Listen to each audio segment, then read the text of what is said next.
There was one contact in his phone he never deleted. Not because they still talked, they hadn't spoken in for years. But every time he scrolled past the name, his thumb slowed down. Just slightly. As if deleting it would erase something bigger than a number. The strange part was, the contact had no photo, no recent messages, no call history, just a name, two words that meant almost nothing to anyone else. Yet somehow, that empty space in his phone felt heavier than the conversations he had every day. Because some names stop being people and start becoming unfinished chapters. Before this continues, answer something quietly to yourself.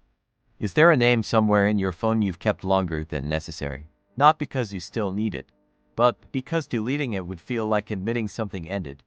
He added the contact on a random afternoon years ago. Nothing dramatic.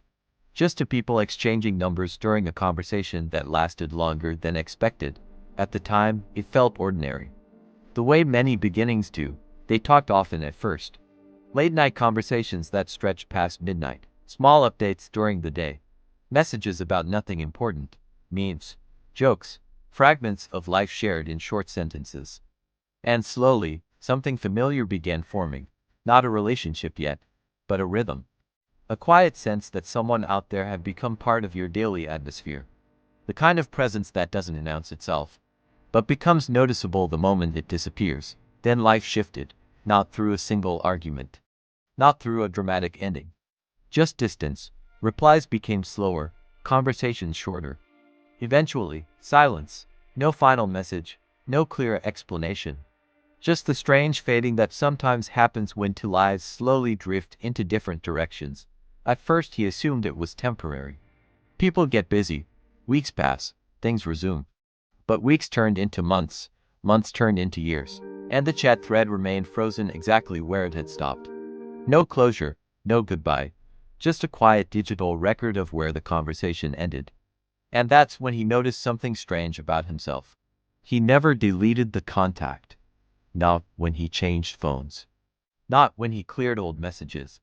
Not even when he removed dozens of numbers he no longer recognized. That one stayed. At first he told himself it didn't matter, it was just a number.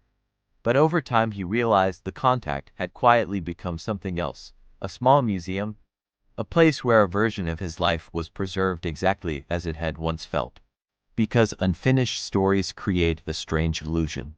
They allow us to believe the door isn't completely closed, not open, but not fully locked either. And sometimes the human mind prefers that uncertainty. Because uncertainty protects the imagination. If the number stays in the phone, then maybe one day the screen might light up again. Maybe one day the name might appear unexpectedly. Maybe the story could continue exactly where it paused. Of course, reality rarely works that way, but hope has never required realism to survive. Years passed quietly, life changed, new people appeared. New conversations filled the screen. Yet every time he scrolled through his contacts, there it was. The name, unchanged, unmoved. A tiny digital reminder that some connections never properly end.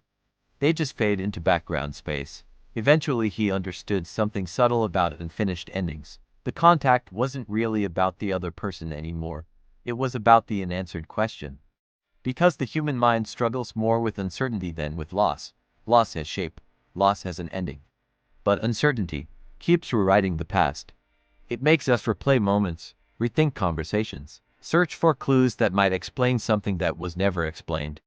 And sometimes the smallest object, a number in a phone, becomes a container for that question. Not do I miss them, but something deeper. What actually happened here? One evening he opened his contacts again, scrolled to the name, stared at it for a long time. And for the first time, he didn't feel the question anymore. The curiosity had quietly dissolved, not because he found an answer, because life had continued long enough that the answer no longer mattered. He finally deleted the contact, not out of anger, not out of closure, but because he realized something simple and honest. Some people leave our lives without finishing the story. And the real ending happens the moment we stop needing one. If this reached you at the right time, you probably know why.